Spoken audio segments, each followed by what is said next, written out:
राम राम मेरे प्यारे विद्यार्थियों, स्वागत है आपका संजीव सर की केमिस्ट्री की दुनिया में। तो बच्चों, जैसे हमने पिछले लेक्चर के अंदर बोर मॉडल की जो बहुत सारी बातें उसके बारे में जाना था, हमने भी बोर मॉडल ने किस प्रकार से डिस्कवरी की थी, किस प्रकार से उसने एक्सप्लेनेशन की थी, क्या उसके सिग्निफिकेंस से, ये सारी चीज़ें पढ़ चुके थे हम।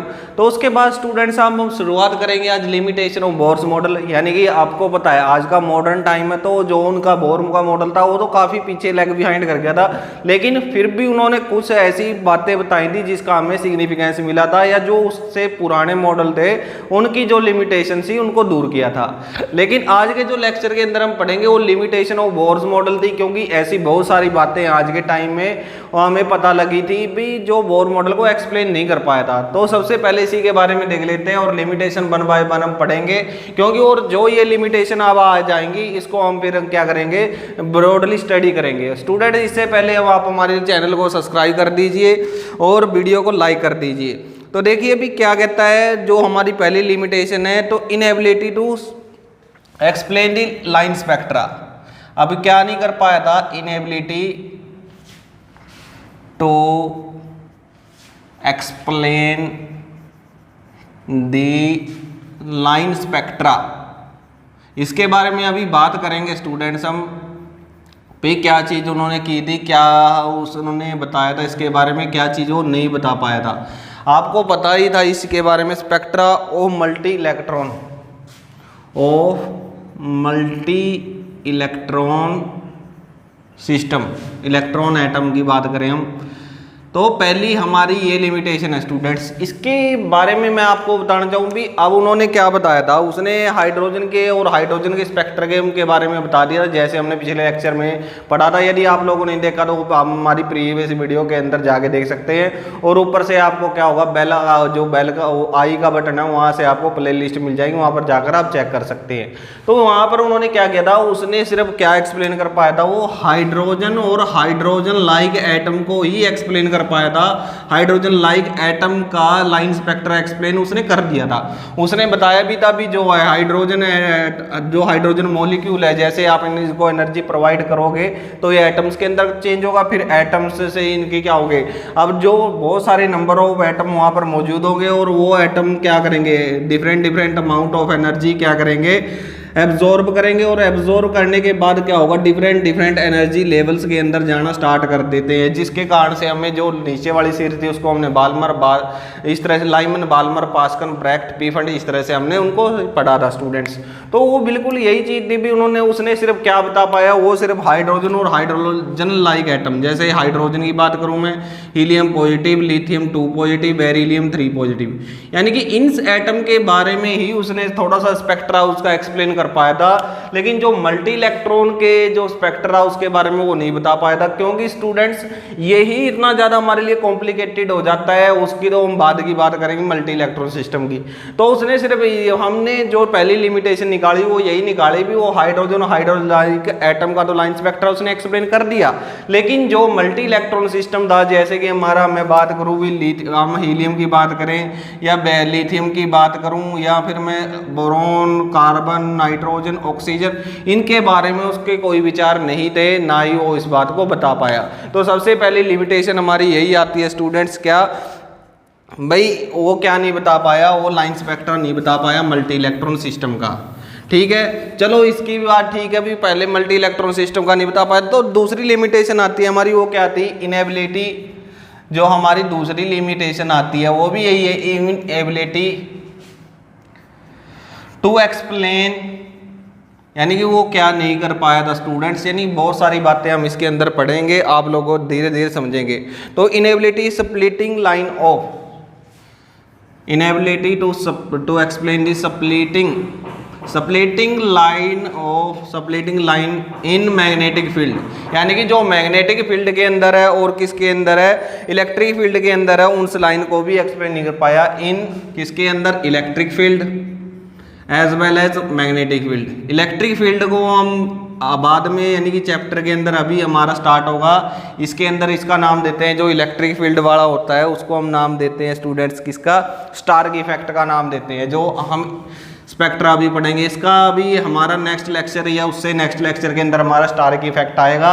और साथ में क्या आता है, इसके साथ आता है मैग्नेटिक फील्ड वाला स्ट्रक्चर। तो मैग्नेटिक फील्ड के अंदर उसको भी एक्सप्लेन नहीं कर पाया था। होता क्या था अभी हम आप लोगों को समझाते हैं भी इसके अंदर हुआ क्या ऐसा भी जिसके अंदर ये भी एक्सप्लेन नहीं कर पाया था। तो इसको हम बोलते हैं जीमन इफेक्ट, इसको हम बोलते हैं स्टूडेंट्स जीमन इफेक्ट, और उसको हम बोलते हैं स्टारिक इफेक्ट। तो आप लोगों ने ये याद रखना है जीमन और स्टारिक इफेक्ट क्या है, ये हम आगे चलकर पढ़ेंगे। तो इसके अंदर क्या हुआ था स्टूडेंट्स, उसने क्या कर दिया, चलो हाइड्रोजन लाइक एटम है, जो हाइड्रोजन है हाइड्रोजन लाइक एटम की लाइन स्पेक्ट्रा एक्सप्लेन कर दिया। लेकिन वो ये नहीं बता पाया जब हमने क्या कर दिया उस लाइन स्पेक्ट्रा को, यानी कि जब उस जो हमारा क्या कर रहे थे हाइड्रोजन लाइक एटम का लाइन स्पेक्ट्रा हम स्टडी कर रहे थे, तो उसने जो लाइन स्पेक्ट्रम है हमारा वो क्या हो जाता है डिफरेंट रेडिएशन के अंदर जब हमने इलेक्ट्रिक फील्ड या मैग्नेटिक फील्ड अप्लाई कर देते थे तो इसके अंदर बहुत सारी लाइंस आ जाती हैं। उन लाइंस के बारे में ये कुछ नहीं बता पाया। कौन नहीं बता पाया था, बोर इनके बारे में ऐसा अपने विचार नहीं रख पाया था जिसकी हम बात कर रहे हैं। यानी कि जो लाइन स्पेक्ट्रा यदि हम जो हाइड्रोजन एटम का या हाइड्रोजन लाइक एटम का था उसको यदि हम क्या कर दे, उसको हमने रेडिएशन के अंदर रख के इलेक्ट्रिक फील्ड और मैग्नेटिक फील्ड के अंदर रख कर जानने की कोशिश की तो देखा भी वहाँ पर तो और ज़्यादा लाइन्स आ गई और ज़्यादा लाइन आने के कारण उसको वो एक्सप्लेन नहीं कर पाया था। तो दूसरी हमारी लिमिटेशन ये है। लेकिन जो ये अब आप पढ़ रहे हैं तो ये स्टूडेंट्स हम आगे जाके हम डिस्कस करेंगे भी क्या क्या है, क्योंकि जैसे ही जो पहले तो हम ये जान लें भी उसकी लिमिटेशन क्या आई थी, फिर उसकी लिमिटेशन को दूर करने वाले मॉडल आएंगे हमारे, वो भी आज थोड़ा सा हम इंट्रोड्यूस करेंगे उसको भी, क्योंकि आज हमारी क्वांटम मैकेनिक्स यानी कि जो नेक्स्ट लेक्चर होगा हमारा क्वांटम मैकेनिक्स के ऊपर होगा। और क्वांटम मैकेनिक्स के बारे में हमने थोड़ी थोड़ी जानकारी आपको दे भी दी थी, लेकिन दोबारा से फिर आप लोगों को बताया जाएगा। तो ये चीज़ था। फिर तो दूसरा था भी हमारा inability to explain, inability to explain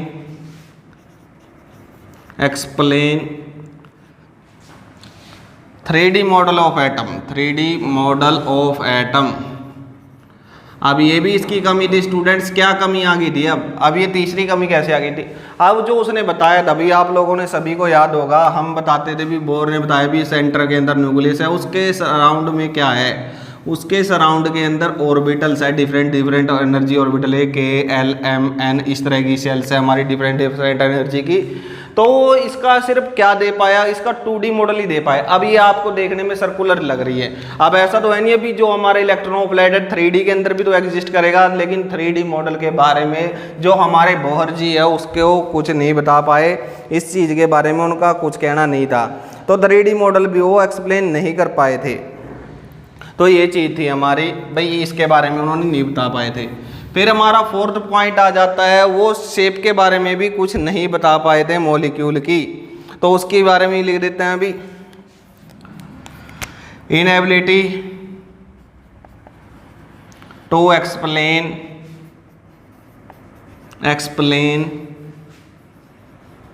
shape of the atom, shape of the atom.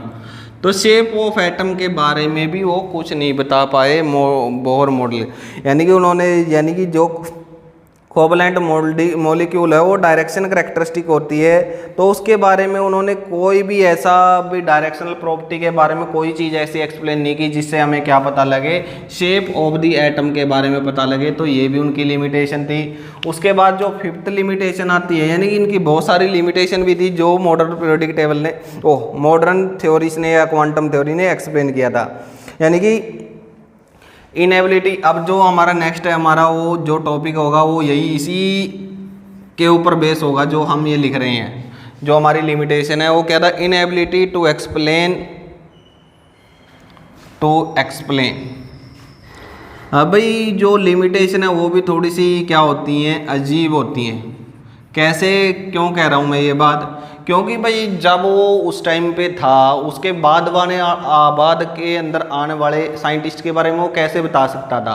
तो यही चीज़ें कुछ उनमें से यही चीज़ें हम लिखते हैं, क्योंकि आज तो हम मॉडर्न टाइम के ऊपर हैं। यदि आज हम भी डिस्कवरी करें या हम रिसर्च के अंदर चले जाते हैं तो हम भी जो पुरानी चीज़ें हैं उनको के बाद नई चीज़ खोजने की कोशिश करेंगे, तो उसके कारण पिछली के अंदर जो लिमिटेशन आ जाती है, यानी कि जो आपका नया वर्क होगा तो इसका मतलब पुराने में कोई ना कोई कमी रही होगी, तो वही चीज़ होती है इनके अंदर। तो जो ये inability to explain the de Broglie concept of dual nature of matter, concept of dual nature of matter यानी ड्यूअल नेचर ऑफ मैटर। पहले तो हमने इलेक्ट्रॉन के बारे में पढ़ा था भाई, जो इलेक्ट्रॉन का क्या होता है ड्यूअल नेचर था, तो लेकिन अब हम पढ़ेंगे भी जो हर एक मैटर है उसका भी क्या होता है ड्यूअल नेचर होता है, ड्यूअल नेचर ऑफ मैटर का।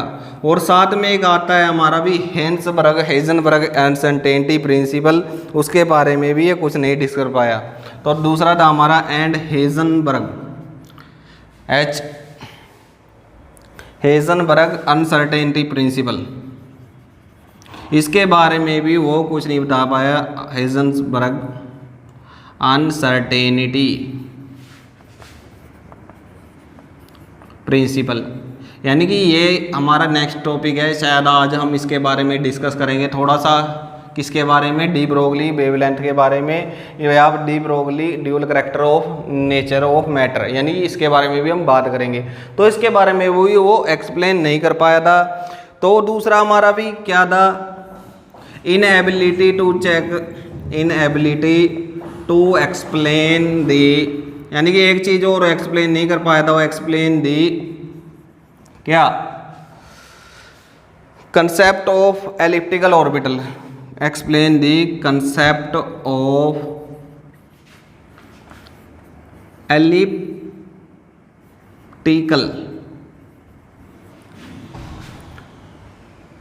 ऑर्बिट। अब भाई क्या था, जो बोर था, बोर ने क्या बताया था, बोर ने बताया था भी जो हमारे इलेक्ट्रॉन है वो सर्कुलर पाथ के अंदर क्या कर रहे हैं, ट्रैवल कर रहे हैं। ये बात उन्होंने बताई थी, लेकिन उन्होंने ये नहीं बताया भी जो एक्चुअल के अंदर क्या होता है, जो न्यूक्लियस हमारा या स्प्लिटिंग ऑफ लाइट के बाद हमने जो हाइड्रोजन का एक्सप्लेन किया था, इलेक्ट्रॉन भी सर्कुलर पाथ के अंदर रिवॉल्व करते हैं, लेकिन वो हाइड्रोजन स्पेक्ट्रम के द्वारा हमें पता लगा था भी जो इलेक्ट्रॉन है वो क्या नहीं करते, न्यूक्लियस के अराउंड सर्कुलर पाथ के नहीं, एलिप्टिकल पाथ के अंदर क्या करते हैं, ट्रैवल करते हैं। मतलब एलिप्टिकल का मतलब आप क्या सोच सकते हैं, अंडाकार, जिस तरह से सन क्या करता है, जो हमारी अर्थ है सन के राउंड एलिप्टिकल पाथ के अंदर चक्कर लगाती है, वैसे ही सेम राउंड क्या करता है जो इलेक्ट्रॉन है वो क्या करते हैं, अराउंड ऑफ किसके, वो भी सेम इसके क्या करते हैं, न्यूक्लियस के चारों ओर चक्कर लगाते हैं एलिप्टिकल पाथ के अंदर। तो ये चीज़ भी आप लोगों ने देख लेनी है। उसके बाद भी इन्होंने क्या नहीं बता पाया, जो हमारा एंगुलर मोमेंटम है, क्वांटाइजेशन ऑफ एंगुलर मोमेंटम के बारे में नहीं बता पाया था, यानी कि ये क्या नहीं करा पाया था, इनएबिलिटी टू एक्सप्लेन, वही बात आ गई, ability to explain quantization of angular momentum, quantization of angular momentum, quantization of angular momentum, इसके बारे में भी वो कुछ नहीं बता पाया।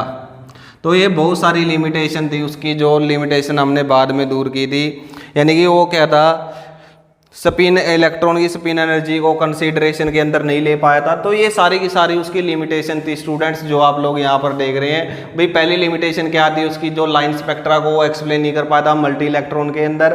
दूसरी हम बात करें इनएबिलिटी टू एक्सप्लेन, वो किसके बारे में नहीं बता पाया, splitting of light in electric field, यानी स्टार इफेक्ट और जीमन इफेक्ट के बारे में उसको नहीं बता पाया था, भी लाइन क्यों अलग हो जाती है। 3D मॉडल के बारे में उन्होंने कोई बात नहीं दी थी, सिर्फ 2D के बारे में बताया। शेप ऑफ एटम के बारे में नहीं बता पाया। Inability to de Broglie concept, जो ड्यूअल नेचर है, हेज़नबर्ग अनसर्टेनिटी प्रिंसिपल, उसके बारे में नहीं बता पाया।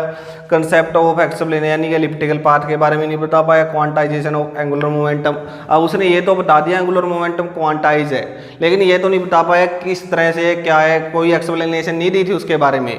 फिर हमारी जो स्पिन एनर्जी है उसके बारे में नहीं कुछ बता पाया। तो ये सारी की सारी उसकी लिमिटेशंस आ जाती हैं स्टूडेंट्स। तो आगे हम डिस्कस करते हैं किसके बारे में, यानी कि इससे जो बोर मॉडल एटम है हमारा, यहाँ से क्या आते हैं, न्यूमेरिकल्स के बारे में डिस्कस कर लेते हैं भी कौन कौन से न्यूमेरिकल होते हैं स्टूडेंट्स। 2 न्यूमेरिकल करते हैं हम, काफ़ी आसान होंगे, क्योंकि भाई न्यूमेरिकल आसान नहीं होते, क्योंकि जब भी आप किसी भी एग्ज़ाम में आए, चाहे वो कॉम्पिटिटिव एग्ज़ाम हो या कोई भी एग्ज़ाम हो, यानी कि वहाँ पर जो केमिस्ट्री और फिजिक्स से बच्चे क्या करते हैं, बहुत ज़्यादा डरते हैं न्यूमेरिकल से, और केमिस्ट्री के न्यूमेरिकल से बहुत ज़्यादा डरते हैं। लेकिन मैं कहता हूँ भी ये न्यूमेरिकल इतने आसान होते हैं कि आप लोग क्या कर देते हैं, उन न्यूमेरिकल को छोड़ देते हैं। लेकिन कभी भी ऐसा नहीं करना चाहिए स्टूडेंट्स। देखिए हम तरीका लेके चलते हैं, काफ़ी आसान होते हैं मेथड इसको एक्सप्लेन करना। तो देखिए क्या करके अभी कैलकुलेट दी एनर्जी,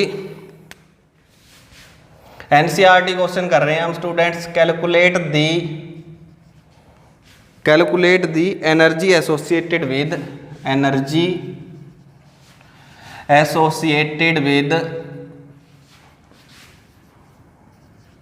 किसके साथ एसोसिएट करेंगे, associated with first orbit of helium, first orbit of helium positive, यानी हाइड्रोजन लाइक एटम की बात कर रहे हैं हम। और क्या कहते हैं, what is the radius of the orbit, और पूछा गया है what is the radius of orbit, radius of the orbit की रेडियस पूछी है स्टूडेंट्स। तो ये क्वेश्चन है हमारा। तो स्टूडेंट्स मैं न्यूमेरिकल की बात कर रहा था। अभी न्यूमेरिकल के अंदर बच्चों कुछ भी नहीं होता, यानी कि इतने इजी होते हैं कि आप लोग क्या कर देते हैं, उसको छोड़ देते हैं। लेकिन ऐसा कभी भी नहीं करना चाहिए, क्योंकि हमेशा न्यूमेरिकल के अंदर एक तो पहली बात तो आपके मार्क्स हमेशा कंप्लीटली मिलेंगे। कभी भी कोई भी आपका यदि न्यूमेरिकल ठीक है, उस मार्क्स को आपको कभी भी वो कट नहीं कर सकता।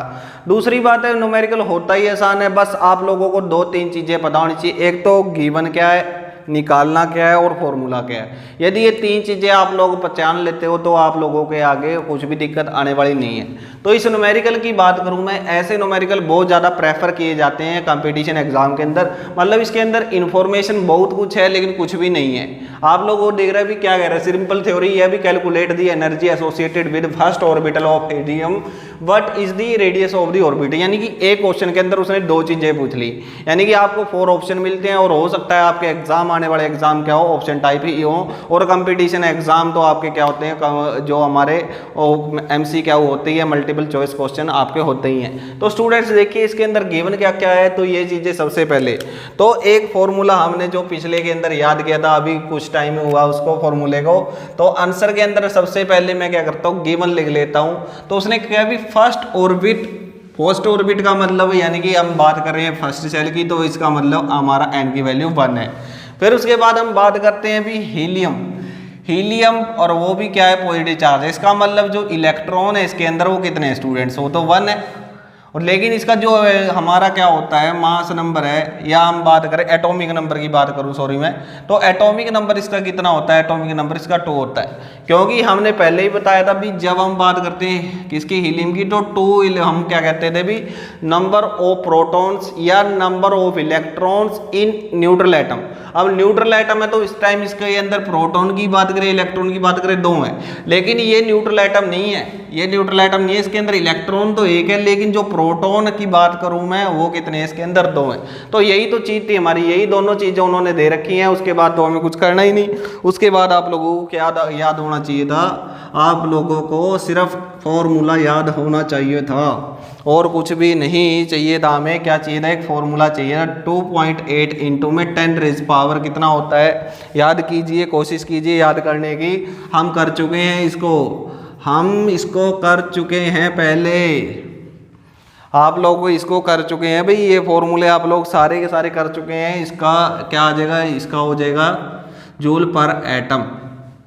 तो ये चीज़ थी। अब इसके अंदर वैल्यूज पुट कीजिए और आंसर आपके सामने होगा स्टूडेंट्स। क्या होगा, तो आप लोग लिखिए भी 2.18 इंटू में 10 रेज पावर -18 इंटू में 2 का स्केयर। 2 का स्केयर करने के बाद डिवाइड में क्या आ जाएगा स्टूडेंट्स, 1 का स्केयर आ जाएगा। यानी कि ओवरऑल जब मैं इसको क्या कर देता हूँ, सोल्व कर देता हूँ, तो मेरे सामने क्या मिलेगा, मुझे मिलता है -8.72 इंटू में 10 रेज पावर कितना आ जाएगा, वो आएगा -18 जूल। तो ये चीज़ हमारे पास आ जाती है। और यही तो हमें चाहिए थी, फर्स्ट लेवल की हमें क्या चाहिए थी, एनर्जी चाहिए थी, और वो हमें मिल जाती है। दूसरा उसने पूछा क्या है स्टूडेंट्स, दूसरा उसके बारे में पूछना चाह रहा है, वो क्या, रेडियस। अब हाइड्रोजन लाइक पार्टिकल्स की रेडियस क्या होती थी, उसका फॉर्मूला होता था हमारा Rn, और क्या था, यानी कि 0. और ये मैंने याद करवाई थी पहले, 0.0529 डिवाइड बाय में, और इसका क्या था बस स्टूडेंट्स, इसका इनटू में n का स्क्वायर, इसको ब्रैकेट में लिख देता हूँ और नीचे क्या आ जाता है, z आ जाता है। अब आपको z भी पता है, n का स्क्वायर भी पता है, तो आप लोग क्या करेंगे, आप लोगों को वैल्यू पुट करनी है। n की वैल्यू कितनी है स्टूडेंट्स, n की वैल्यू आप लोगों को पता है कितनी है, वो है 1 का स्क्वायर, आप लोग पुट कर दीजिए और डिवाइड बाय में ये कितना आ जाएगा, 2 आ जाएगा। तो रेडियस आप लोग जो काउंट कर रहे होंगे वो क्या आ जाती है हमारी 0.02645 नैनोमीटर। तो इस तरह से हमारी क्या आ जाती है, ये रेडियस आ जाती है किसकी, जो हमारी फर्स्ट सेल की है। तो कितना आसान न्यूमेरिकल था, मैं पहले भी कह रहा था। अभी स्टूडेंट्स यदि आपको दो चीज़ें पता होनी चाहिए इसके अंदर, एक तो आपको गिवन क्या है, दूसरा फॉर्मूला क्या है और तीसरा निकालना क्या है। तो पहला तो हमारा यही था भी calculate the energy associated with first orbit of helium. इतने के अंदर एक क्वेश्चन आ गया, दूसरा क्वेश्चन फिर उसने पुट कर दिया भी रेडियस भी बता दीजिए। सबसे पहले तो क्या था, हमने वही चीज़, अभी ये चीज़ें हमारे काम की नहीं थी, वैसे ही मैंने समझाने के लिए समझाया था। न्यूमेरिकल तो बहुत ज़्यादा छोटा है, n की वैल्यू, z की वैल्यू, हीलियम एटम है, ये भी लिखने की कोई ज़रूरत नहीं थी क्योंकि आपको दे ही रखा है, लेकिन फिर भी लिख दिया, कोई बात नहीं। फिर En की वैल्यू जो हमारा फॉर्मूला था ये लगाया, इसकी वैल्यू पुट करी, इसकी वैल्यू पुट करने के बाद आपकी कैलकुलेशन रह जाती है, उसके अंदर आप है ही एक्सपर्ट। फिर इसकी बात करें 0.0529 इंटू में n का स्क्वायर बाय में z, तो यहाँ पर अभी आपने इसकी वैल्यू पुट कर देते हैं। वैल्यू पुट करने के बाद क्या मिलता है, R1 की वैल्यू आपको मिल जाती है। तो बिल्कुल इजी न्यूमेरिकल है, यानी कि इतने इजी न्यूमेरिकल कभी भी आपको मिल सकते हैं, इसलिए आप लोगों को तैयार रहना चाहिए। क्योंकि यदि आप लोग फॉर्मूला आप लोगों को याद रहता है और आपके कंसेप्ट बिल्कुल अच्छे से क्लियर है, तो आप अपनी लाइफ के अंदर कभी भी मार नहीं खाएंगे स्टूडेंट्स किसी भी चीज़ के अंदर। और यही बेस्ट टाइम है, यानी +1 क्लास एक ऐसा मोड है जहाँ पर आप लोगों को यदि यहाँ से कुछ छूट जाता है तो बाद में फिर इसी राह पर मुड़ना पड़ता है। तो ये चीज़ आप लोगों को याद रखनी है। तो नेक्स्ट क्वेश्चन है भी to which orbit of the electron. Next एक क्वेश्चन और कराते हैं, to which orbit of the electron, orbit of the electron. Students थोड़ी सी सराउंडिंग के अंदर क्या आ रही है, प्रॉब्लम आ रही है, तो थोड़ा सा एडजस्ट कीजिएगा। To which the orbit of the electron in hydrogen in the, to which the orbit,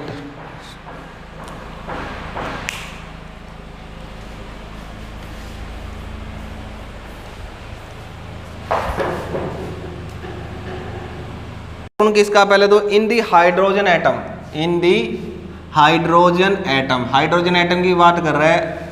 will jump, यानी कि उसने जंप करवाना है उस इलेक्ट्रॉन को। जंप कहाँ से कहाँ पर करवाना है, ये कह रहा है भी electron will jump on absorbing, on absorbing, यानी कि वो एक लाइट की अमाउंट दे रखी है, वो हम लिख देते हैं ऑन एब्जॉर्बिंग। कितनी दे रखी है, 12.1 इलेक्ट्रॉन वोल्ट दे रखी है स्टूडेंट, शायद electron volt of the energy. अब उसने कहा है भी, समझिए इस क्वेश्चन को, बहुत ही इजी क्वेश्चन है। अब वो कहता है भी हमारा, मान लीजिए कि कहीं भी इलेक्ट्रॉन है, और इलेक्ट्रॉन तो आपको पता है कहाँ पर मौजूद होगा। जैसे हम यहाँ पर एनर्जी लेवल्स बनाएं, इसके डिफरेंट एनर्जी लेवल्स इस तरह से, तो यहाँ पर n की वैल्यू क्या होगी स्टूडेंट्स, 1 है, 2 है, 3 है, 4 है, इस तरह से हमारे के एल एम एन आते जाते हैं, आप लोगों को पता है। तो इलेक्ट्रॉन हाइड्रोजन लाइक एटम है, तो मतलब हाइड्रोजन की बात करें तो एक ही इलेक्ट्रॉन होगा। उसने कह रखा भी इस इलेक्ट्रॉन को क्या मिली, इस इलेक्ट्रॉन को रेडिएशन मिली है, जो भी कुछ मिला रहा, टेम्परेचर जो भी मिला, उसको एनर्जी मिली 12 इलेक्ट्रॉन वोल्ट। अब ये एनर्जी लेने के बाद ये कौन से ऑर्बिटल के अंदर जाएगा, पहले के अंदर जाएगा या दूसरे के अंदर या तीसरे के अंदर, ये चीज़ हमने देखनी है। मतलब फर्स्ट सेल से कौन सी सेल के अंदर या कौन से ऑर्बिट के अंदर ये जाएगा, उसके बारे में हमने बताना है। तो बिल्कुल इजी न्यूमेरिकल है स्टूडेंट्स, और इसका फॉर्मूला भी हम कर चुके हैं। यानी कि एनर्जी ऑफ इलेक्ट्रॉन्स कितनी होती थी हमारी, जो En की वैल्यू थी, इसकी वैल्यू हमने याद की थी -13 पॉइंट। अब इलेक्ट्रॉन वोल्ट के अंदर दे रखी है, तो आप इलेक्ट्रॉन वोल्ट वाली यूज़ करेंगे, कभी भी आप लोगों ने अपनी मर्जी नहीं चलानी इसके अंदर। n का स्क्वायर यही था, लेकिन यहाँ पर हीलियम होता या नियोन कुछ भी लिथियम होता तो मैं यहाँ पर z का स्क्वायर जरूर लगा देता, लेकिन वहाँ पर जरूरत ही नहीं है। क्यों? क्योंकि z की वैल्यू ऑलरेडी 1 है। क्यों? क्योंकि हाइड्रोजन एटम इसके अंदर दे रखा है। तो यहाँ पर आप लोग वैल्यू पुट करोगे तो इसका मतलब क्या होगा स्टूडेंट, अब यहाँ पर ध्यान दीजिए, इसका मतलब क्या है, जो ये चीज़ आपको दिख रही है, इसका मतलब है जो E1 की एनर्जी है, यदि मैं 1 रखूँगा यहाँ पर, तो E1 की एनर्जी कितनी आ जाएगी, -13.6 इलेक्ट्रॉन वोल्ट ये एनर्जी आ जाएगी। अब क्या हो गया, एनर्जी उसने एब्जॉर्ब की। अब आफ्टर एब्जॉर्बिंग एनर्जी कितनी एब्जॉर्ब की है, यानी कि एनर्जी एब्जॉर्ब की है वो कितनी की है, 12.1 इलेक्ट्रॉन वोल्ट की है। तो इसके बाद पहली एनर्जी इतनी थी, शुरू के अंदर खुद की एनर्जी इतनी थी, अब उसको ये एनर्जी मिल जाएगी। तो एनर्जी मिल जाएगी तो इसका मतलब हम क्या करेंगे, ऐड करेंगे। आफ्टर एब्जॉर्बिंग क्या 12.1 इलेक्ट्रॉन वोल्ट एनर्जी, इतनी एनर्जी उसने क्या कर ली, एब्जॉर्ब कर ली। तो क्या होगा, तो टोटल एनर्जी कितनी आ जाएगी, ईटी से मैं लिख देता हूँ, तो -13.6 प्लस में 12.1 यही होगा ना, क्योंकि ये तो माइनस के अंदर थी, आप लोगों को पता है इस चीज़ का। तो टोटल एनर्जी हमारी कितनी आ जाएगी, 1.5 इलेक्ट्रॉन वोल्ट एनर्जी हमारी आ जाती है। तो ये एनर्जी लेने के बाद अब मुझे क्या करना होगा स्टूडेंट्स, मुझे n की वैल्यू निकालनी है। तो मैं n की वैल्यू कैसे निकालूंगा, तो यहाँ पर देखिए स्टूडेंट्स, ये चीज़ हमें पता है, यानी कि ये चीज़ हमें क्या है, पता है या नहीं पता, क्योंकि हमारे पास अब क्या आ गया, इसी फॉर्मूले का मैं दोबारा यूज़ करूँगा। मुझे नहीं पता ये किसकी एनर्जी है, तो En का मतलब क्या हो गया, और यहाँ पर जो एनर्जी यानी कि ये फर्स्ट सेल की है, फर्स्ट सेल से कहाँ पर जाएगा वो इलेक्ट्रॉन, तो ये इसकी बात करेंगे हम।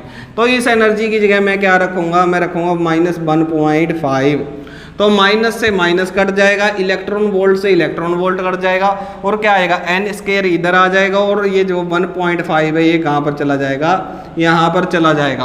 और आपको पता है ये लगभग कितने पे जाएगा, लगभग 9 के नियर अबाउट्स, कितने पे, 9 पे जाएगा लगभग। आपको पता है 15 9 सा कितना होता है, 135 होता है। तो n की वैल्यू कितनी आ जाती है स्टूडेंट्स, n की वैल्यू हमारी प्लस माइनस कितनी आ जाती है, 3। तो n की वैल्यू हमारी कितनी आ गई, 3। तो इसका मतलब वो कौन से एनर्जी लेवल के अंदर, कौन से ऑर्बिट के अंदर जाएगा, जो हमारा थर्ड ऑर्बिट होगा उसके अंदर ये इलेक्ट्रॉन एनर्जी लेके चला जाएगा। यानी कि ये k है, ये l है, ये m है, ये n की वैल्यू 1 है, ये 2 है, ये 3 है। तो जैसे इसको, इस इलेक्ट्रॉन को जो यहाँ पर घूम रहा है, इसको एनर्जी कितनी मिलती है, 12 इलेक्ट्रॉन वोल्ट मिलती है। तो ये कहाँ पर जाएगा, ये यहाँ पर प्रमोट हो जाता है। तो इस तरह से हमारे न्यूमेरिकल के अंदर कोई भी ज़्यादा इतनी कोई लंबी चौड़ी बात नहीं थी स्टूडेंट्स। तो ये रहा हमारा न्यूमेरिकल। अब बात करता हूँ मैं, यानी कि ये चीज़ थी हमारी जो हमारे पुराने मॉडल थे, यानी कि इसको आप एक तरह क्लासिकल मैकेनिक्स कह सकते हैं, लेकिन वैसे क्लासिकल कुछ क्लासिकल है, कुछ हमारी क्वांटम है। लेकिन जो क्वांटम मैकेनिक्स है अभी भी हमारा बहुत सारा इंपॉर्टेंट पार्ट रहता है इसी चैप्टर के अंदर, क्योंकि इसी चैप्टर के अंदर हमें de Broglie, Heisenberg uncertainty principle quantum numbers, जो एनर्जी है हमारी डिफरेंट लेवल की, ये कैसे आती है, इस चीज़ के बारे में पढ़ना है। और सबसे ज़्यादा बहुत ज़्यादा मेन इलेक्ट्रॉनिक कन्फिग्रेशन। तो यानी कुल मिला के इस चैप्टर का अब थोड़ा सा ही पार्ट है, यानी कि 5-7 वीडियो और आएगी हमारी, लेकिन काफ़ी इंटरेस्टिंग है स्टूडेंट्स। यदि आप लोग इस चैप्टर को कर लेते हो तो मैं कहता हूँ आपके 5-7 मार्क्स हर एक एग्जाम के अंदर, जितने भी आप कंपटीशन एग्जाम दोगे, 0 लेवल से लेकर हायर लेवल तक के सभी एग्जाम के अंदर जो हमारा क्या होगा, स्ट्रक्चर ऑफ एटम है, वहाँ से आप लोगों को क्वेश्चन मिलता है। तो उससे पहले आप लोग क्या करना है, आप हमारे चैनल को सब्सक्राइब करें, बेल आइकन को प्रेस करें, ताकि वीडियो के नोटिफिकेशन आपको टाइम टू टाइम मिलते रहे। और उससे भी ज़्यादा आप लोग क्या करें, वीडियो को शेयर करें और अपने फ्रेंड सर्कल के अंदर इनको सब्सक्राइब कराएं। चैनल हमारा ज़्यादा से ज़्यादा सब्सक्राइब कराएं स्टूडेंट्स। इससे हमें क्या मिलता है भी, मोटिवेट होते हैं, थोड़ा सा हौसला अफजाई होती है भी, ताकि हम आगे बढ़ सकें भी। बच्चों का रिस्पॉन्स आ चुका है। तो अब हम बात करें किसकी, डेवलपमेंट किसकी, डेवलपमेंट ऑफ किसकी डेवलपमेंट करेंगे, अभी मैं बता के हटा था, leading to quantum, leading to quantum. इसको एक नाम और देते हैं भी स्टूडेंट्स, हम क्या नाम देते हैं इसको, इसको कहते हैं wave mechanics model of atom. दूसरा नाम है इसका wave mechanics model of atoms, mechanics model of atom.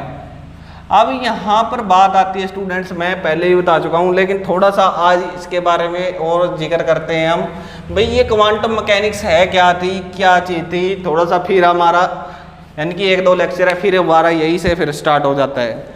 तो भाई जैसे आपने देखा भी, अब बोर मॉडल की कमियां बहुत सारी निकाल दी हमने। अब इन कमियों को दूर कौन करेगी, इन कमियों को दूर करेगी हमारी क्वांटम मैकेनिक्स। यानी कि बहुत ज़्यादा इंपॉर्टेंट क्या होती है हमारी क्वांटम होती है, क्वांटम मैकेनिक्स बहुत ज़्यादा इंपॉर्टेंट है। आप इसी के अंदर यानी +2 क्लास के अंदर इसके बारे में नहीं पढ़ेंगे, लेकिन जैसे ही आप हायर लेवल पे जाएंगे तो ये बहुत ज़्यादा इंपॉर्टेंट हो जाती है। काफ़ी मार्क्स यानी मार्क्स को भी कंटेन करती है कंपटीशन एग्जाम के अंदर, और वैसे भी क्योंकि ये यहीं पर है +1 के अंदर है, तो यहाँ पर आपको क्या हो जाता है इंपॉर्टेंट इसीलिए हो जाती है क्योंकि हम भी कह रहे हैं भी ये बहुत ज़्यादा इंपॉर्टेंट है। सब कुछ जो हमारा है वो यही चीज़ एक्सप्लेन करती है।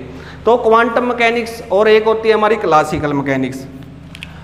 अभी क्लासिकल और क्वांटम के अंदर फ़र्क क्या था, पहले तो ये बात करें क्योंकि भाई बोर मॉडल की क्या आ चुकी थी, लिमिटेशंस आ चुकी थी। उन लिमिटेशन को दूर करने के लिए कौन आया, हमारा क्वांटम मैकेनिक्स आई।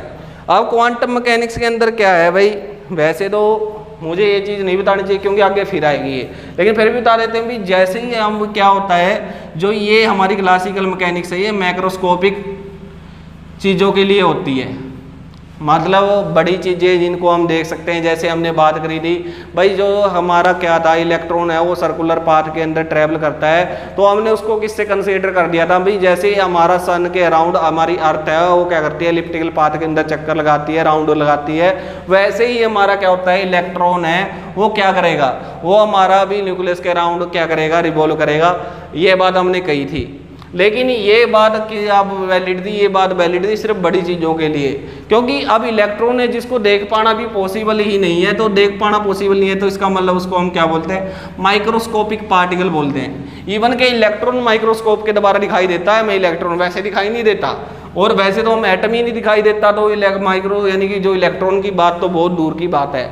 तो स्टूडेंट्स क्या होता है हमारा भी क्लासिकल मैकेनिक्स है बड़ी चीज़ों के लिए है। जैसे भी हम कहते हैं भी 5 किलोमीटर की रफ्तार से मैं क्या कर रहा हूँ, रनिंग कर रहा हूँ, तो मैं पूछूंगा भी 1 घंटे के बाद मैं कहाँ पर पहुँच जाऊँगा, तो आप कहोगे 5 किलोमीटर पे पहुँच जाएंगे, क्योंकि 5 किलोमीटर की एवरेज से मैं भाग रहा हूँ भी 1 घंटे के अंदर मैं 5 किलोमीटर भाग सकता हूँ।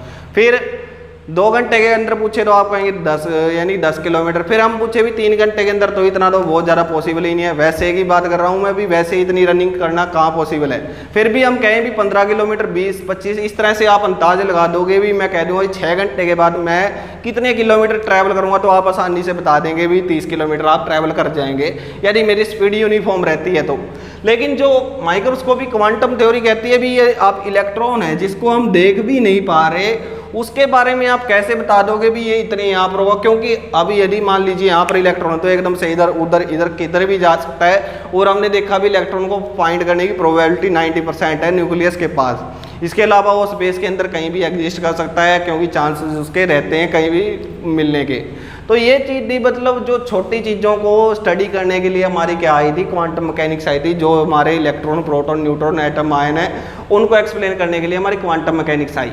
लेकिन अब इसकी शुरुआत कहाँ से करेंगे हम? इसकी शुरुआत करेंगे de Broglie dual character of nature of matter, यानी कि मैटर का भी क्या होता है, ड्यूल करैक्टर होता है, कौन कौन सा, पार्टिकल और कौन सा, वेव नेचर।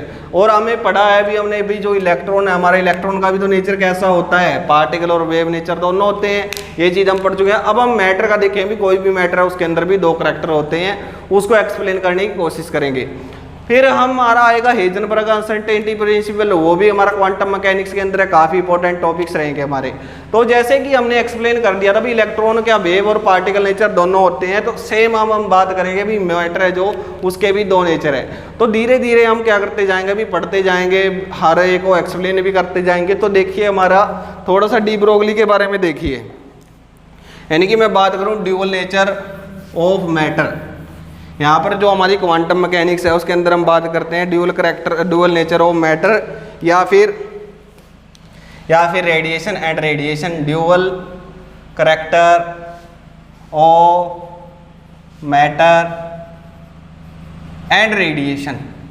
और रेडिएशन की बात करें हम, तो इनको रिलेट करके हमारा कुछ नहीं है, एक मैथमेटिकल एक्सप्रेशन है जिसके द्वारा डी ब्रोगली जी ने क्या कर दिया, इस सभी को एक्सप्लेन कर दिया।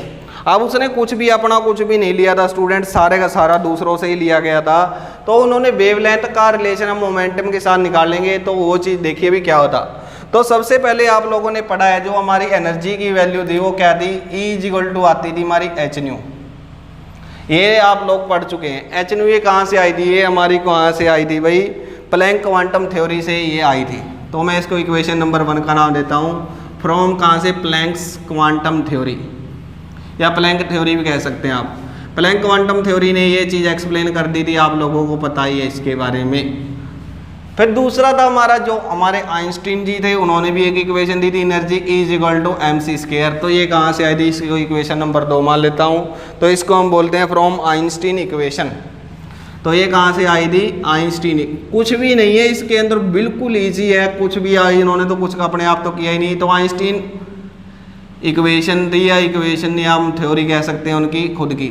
तो स्टूडेंट्स थोड़ी सी डिस्टर्बेंस आप लोगों को आ रही होगी, तो थोड़ा सा एडजस्ट कीजिए, क्योंकि यहाँ पर प्रॉब्लम चल रही है, कंस्ट्रक्शन थोड़ी सी जो है एडजस्टिंग पावर चल रही है, तो उसको देखिए।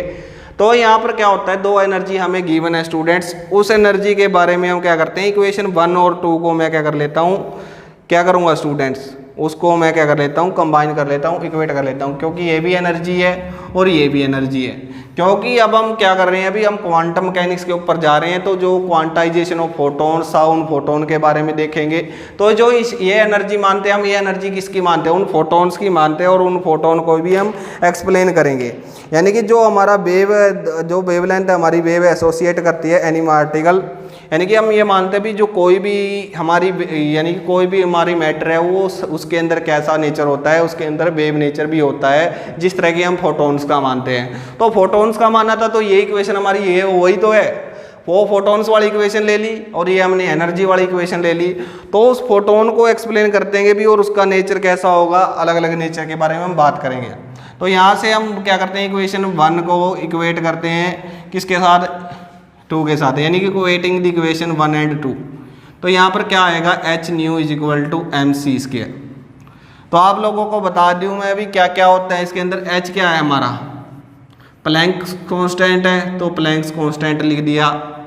m क्या होता है, m यहाँ पर हम मास लेकर चल रहे हैं, किसका, मास ऑफ इलेक्ट्रॉन, नहीं हम बात कर रहे हैं यहाँ पर फोटोन की या मैटर की। तो ये मास ऑफ फोटोन है, इसको मैटर के अंदर बदल देंगे। c हमारा क्या होता है, स्पीड ऑफ द लाइट होता है, ये आप लोगों को पता ही है, स्पीड ऑफ लाइट। फिर मैं बात करूँ और क्या रह गया यहाँ पर हमारा, न्यू रह गया। न्यू हमारी क्या होती है, फ्रीक्वेंसी होती है। तो ये सारी चीज़ें आपको पता है। अब यहाँ से क्या हुआ स्टूडेंट्स, अब आप लोगों को पता है जो ये न्यू है, ये न्यू कहीं पर देखा है, हाँ भी देखा रहा। न्यू क्या था हमारा, c में लैम्डा, ये चीज़ थी। तो इसको इक्वेशन नंबर 3 मानकर मैं क्या करता हूँ, इसको यूज कर लेता हूँ इसके अंदर। इसको 3 मान लेते हैं, इसको हम मान लेते हैं 4। याद रखिए भाई, c nu is equal to हमारा c लैम्डा था। तो इसको यहाँ पर मैं क्या करता हूँ, h। अब भाई मैं c लैम्डा क्यों लेके आया हूँ, क्योंकि भी हमने वेवलेंथ का ही तो रिलेशन दिखाना है इसके अंदर, वेवलेंथ तो बतानी है। तो क्या आ जाएगा, c में लैम्डा आ गया यहाँ पर, और mc का स्क्वायर आ जाता है। तो यहाँ c से इसका स्क्वायर कैंसिल हो जाएगा, और हमारे पास बचेगा क्या, और हमें ओवरऑल क्या लेकर आनी है, हमें लैम्डा की वैल्यू चाहिए। तो मैं क्या करूँगा, इस लैम्डा को ऊपर लेकर चला जाऊँगा। तो ये क्या हो जाएगा, h/mc, ये मेरे पास आ गया। अब स्टूडेंट्स क्या करते हैं, डी ब्रोगली ने ये पॉइंट किया भी, कोई भी मेटल है, कोई भी मैटर कह रहा हूँ, सॉरी मैटर की बात कर रहा हूँ, कोई भी मैटर पार्टिकल है, उसका जो मास है, उस मास को रिप्लेस कर देंगे हम मास ऑफ फोटोन से, ठीक है। और जो उसकी हमारी वेलोसिटी ऑफ हमने लाइट मानी थी, उस वेलोसिटी को हम रिप्लेस कर देंगे किससे, उस वेलोसिटी को रिप्लेस कर देंगे हम उस स्पीड ऑफ दी, यानी कि जो उस मैटर की स्पीड होगी उससे इन दोनों को रिलेट कर देंगे। तो क्या मिलेगा हमारे पास, लैम्डा इज इक्वल टू हमारे पास आएगा h/mv। अब ये मास ऑफ उस बॉडी का हो जाएगा, मैटर का हो जाएगा, और ये v हमारी वेलोसिटी आ जाती है। और आप लोगों को ये पता होगा भी mv का हमारा, यानी फिजिक्स में ही पढ़ा होगा, या फिर हम भी पढ़ा देते हैं कई बार। ये क्या है, ये होता है मोमेंटम, एंगुलर मोमेंटम। तो यहाँ पर क्या आ गया भाई, हमारा लैम्डा इज इक्वल टू आ गया h/p, और लैम्डा यानी कि डायरेक्टली प्रोपोर्शनल आ गया हमारा p, क्योंकि इसको हटाने के लिए हम कांस्टेंट लगा देते हैं। तो ये हमारे पास रिलेशनशिप आ जाती है क्या भी, जो हमारा वेवलेंथ है, वेवलेंथ क्या होती है, डायरेक्टली इन्वर्सली प्रोपोर्शनल टू होती है किसके, मोमेंटम के। और यही जो हमारी इक्वेशन आई थी स्टूडेंट्स, इस इक्वेशन को हम नाम देते हैं किसका, de Broglie equation, de Broglie equation का भी नाम देते हैं इसको। तो आप लोगों ने ये सारा याद कर लेना है स्टूडेंट्स, कुछ है भी नहीं है इसके अंदर, हम सब चीज़ों को धीरे धीरे से एक्सप्लेन कर रहे हैं। तो इसका मतलब क्या हो गया था, अभी उन्होंने फाइंड कर लिया था वेव करैक्टर यानी पार्टिकल जो मैटर है, वो पार्टिकल नेचर तो है ही, ये मैटर है जो हमारा पार्टिकल नेचर, लेकिन इन्होंने क्या कर दिया, वेव नेचर भी एक्सप्लेन कर दिया था इसके बेसिस के ऊपर। तो स्टूडेंट्स क्या था हमारा भी यहाँ पर हमने क्या कर दिया था, ड्यूल करैक्टर की हम बात कर रहे हैं, ड्यूल करैक्टर की बात कर रहे हैं। तो इसके अंदर क्या होगा हमारा, यहाँ पर हमने क्या लिया, प्लैंक इक्वेशन ली, आइंस्टीन इक्वेशन ली, दोनों को इक्वेट किया, न्यू वाला फॉर्मूला यूज़ किया। न्यू वाला फॉर्मूला यूज़ करने के बाद हमने क्या कर दिया, यहाँ पर एम रखा और उसको हमने क्या कर दिया, उस मैटर के नाम से बता दिया। तो ये था स्टूडेंट्स हमारा आज का लेक्चर। तो आगे हम क्वांटम मैकेनिक्स के साथ साथ चलते रहेंगे, साथ साथ लेक्चर को डिस्कस करेंगे। तो स्टूडेंट्स यही थी कि हमारी जो उम्मीद करते हैं आप लोगों को समझ में आया होगा। यदि नहीं आया तो हमें कमेंट करें और बताएं, और वीडियो को दोबारा से एक बार देखकर फिर आप क्या कर लीजिए, बुक से स्टडी कीजिए, तो आप लोगों को अच्छे तरीके से समझ में आएगा और ना रहेगी आपके मन में किसी प्रकार की कोई मिस्ट्री, क्योंकि आपके संजीव सर आप लोगों को पढ़ा रहे हैं केमिस्ट्री। तो स्टूडेंट मिलते हैं नए लेक्चर में नई वीडियो के साथ। Thank you, bye bye.